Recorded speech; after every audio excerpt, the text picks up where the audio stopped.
जय श्री कृष्ण मित्रों। भगवद गीता दूसरे अध्याय का 20वां श्लोक इस प्रकार है। न जायते म्रियते वा कदाचन नायं भूत्वा भविता वा न भूय अजो नित्यः शाश्वतोऽयं पुराणो न हन्यते हन्यमाने शरीरे। एक बार फिर से सुने। न जायते म्रियते वा कदाचन नायं भूत्वा भविता वा न भूय अजो नित्यः शाश्वतोऽयं पुराणो न हन्यते हन्यमाने शरीरे। अर्थात आत्मा के लिए किसी भी काल में न तो जन्म है न मृत्यु।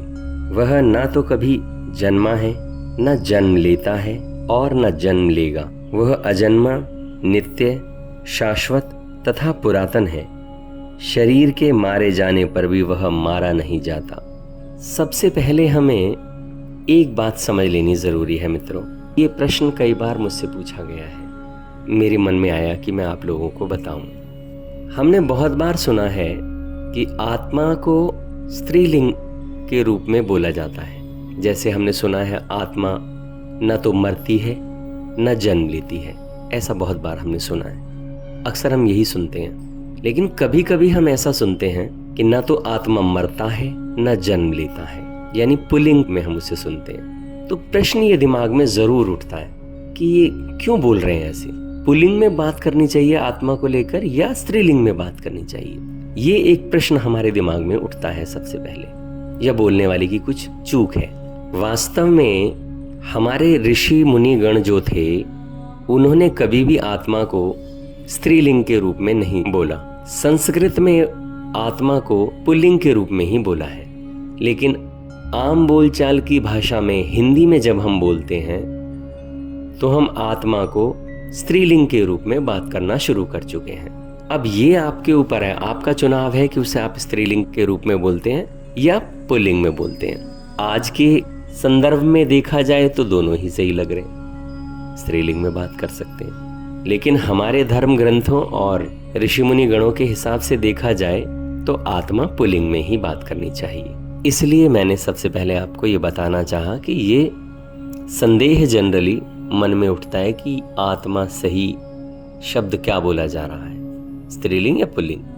अब 20वें श्लोक के भाव को समझने का प्रयत्न करते हैं। सबसे पहले तो हमें यह जानना चाहिए कि शरीर में 6 तरह के विकार होते हैं। शरीर उत्पन्न होता है, सत्ता वाला दिखता है, बदलना होता है, उसमें बढ़ना होता है, घटना होता है और नष्ट होना भी होता है।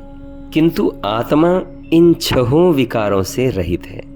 भगवान यह बात अर्जुन को समझा रहे हैं इस श्लोक में। जैसे ये शरीर उत्पन्न होता है वैसे ये आत्मा कभी भी किसी भी समय में उत्पन्न नहीं होता, वह तो सदा से ही है। भगवान ने इस आत्मा को सनातन कहा है। देखिए ना, भगवान ने आत्मा को अपना अंश बताते हुए ये कहा कि ये सनातन है। आत्मा कभी मरता नहीं, मरता तो वही है जो पैदा होता है। जिसका जन्म हुआ उसकी मृत्यु भी सुनिश्चित है। भगवान कृष्ण ने यहाँ आत्मा को अविनाशी नित्य तत्व, पैदा होकर फिर पैदा होने वाला नहीं है, ऐसा कहा। आत्मा नित्य निरंतर रहने वाला है, इसका कभी क्षय नहीं होता। हम शरीर को देखें तो उम्र बीतने पर शरीर घटने लगता है, बल भी कम होने लगता है, इंद्रियों की शक्तियां कम होने लगती हैं। इस प्रकार अगर हम देखें तो शरीर, इंद्रियां, अंतःकरण सबका क्षय होने लग जाता है, पर आत्मा का कभी नहीं होता। इस नित्य तत्व में कभी भी किंचित मात्र भी कमी नहीं आती। यह नित्य तत्व निरंतर एक रूप एक रस रहने वाला है। इसकी अवस्था का परिवर्तन नहीं होता, यानी कभी बदलता भी नहीं है। इसमें बदलने की योग्यता ही नहीं है। यह अविनाशी तत्व पुराण है, यानी पुराना है, अर्थात अनादि है। शरीर का नाश होने पर भी इस अविनाशी आत्मा का नाश नहीं होता। तो भगवान कृष्ण अर्जुन से क्या कह रहे हैं कि हे अर्जुन, यह शरीर तो नष्ट होने वाला है और इस नष्ट होने वाले शरीर में 6 प्रकार के विकार हैं, किंतु आत्मा में नहीं। अर्जुन युद्ध में कुटुंबियों के मरने की आशंका से तो शोक कर रहे हैं ना।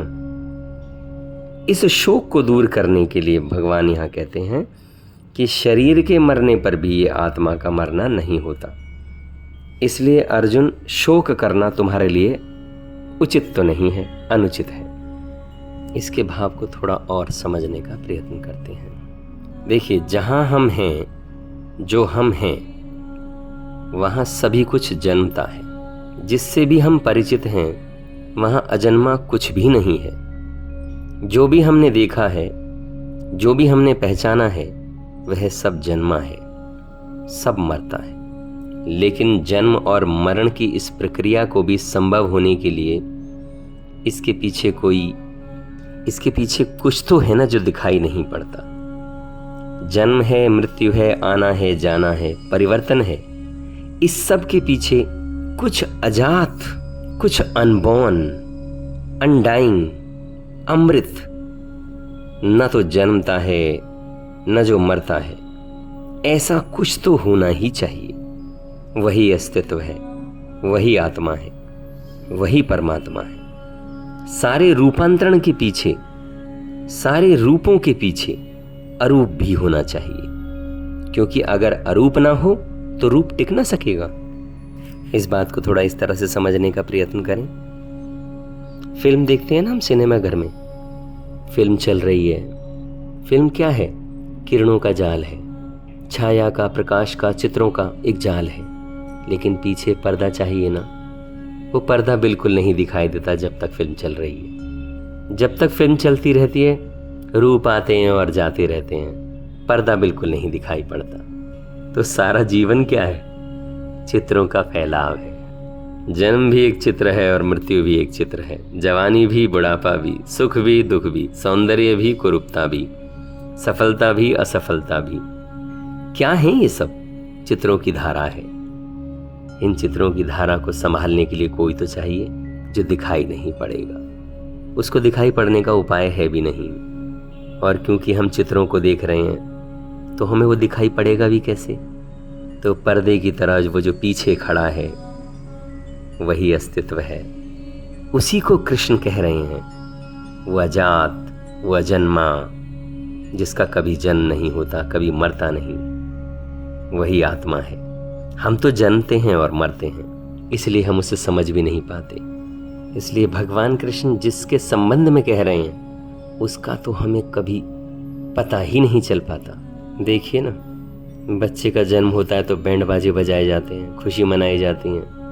मरते हैं तो रोते हैं, दुखी होते हैं। हम क्या जानते हैं, हम क्या देखते हैं उसमें? सिर्फ चित्रों का समूह है। जो किसी का बेटा है, किसी का पिता है, किसी का पति है, ये सिर्फ चित्रों का संग्रह है, एल्बम है, इससे ज्यादा कुछ भी नहीं।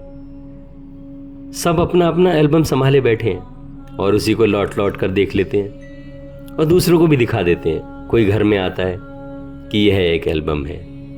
अगर इस एल्बम को हम समझें कि कृष्ण ये कह रहे हैं तो हमें इस गलती में नहीं पड़ना चाहिए। ये अजन्मा नहीं है, ये तो जन्मा है। ये मरेगा भी।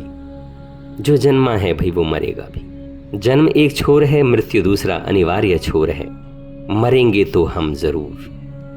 यदि इस बात को ठीक से समझ लें हम, तो शायद फिर कुछ खोजा जा सकता है जो नहीं मरेगा। लेकिन हम तो इसी मैं को पकड़े रहते हैं।